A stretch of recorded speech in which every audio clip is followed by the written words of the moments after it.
The prosecutors Children assisted. are being abused.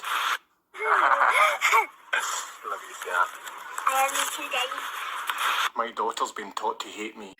Don't say freedom unless you add freedom from debt slavery, freedom from data harvesting without consent, freedom from wage coercion, freedom from compulsory complicity in oppression. You understand?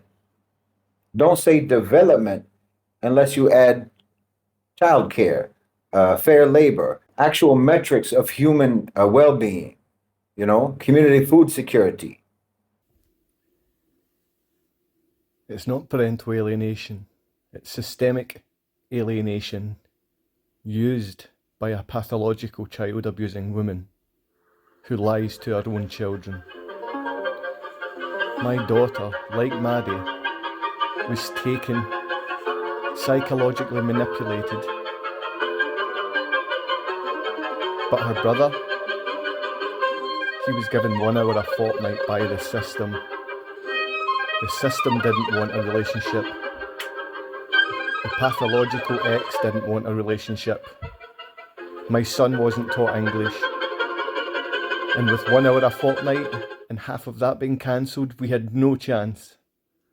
So don't learn their language in order to communicate with them in their language. Learn their language to expose that their real moral language employs deception and camouflage all the time.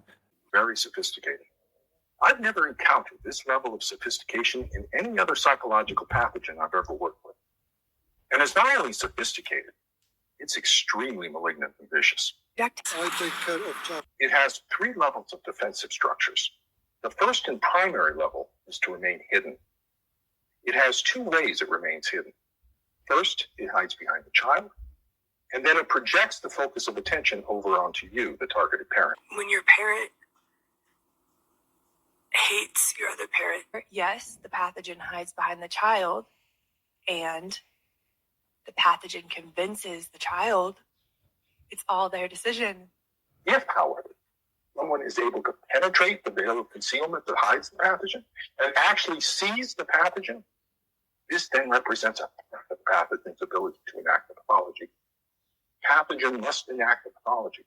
I've said it before, but I will say it again. As a child who's been manipulated to reject a parent, and you are the one who's hiding the pathogen without even knowing it, you think you're making the right decision. You think you're doing the right thing.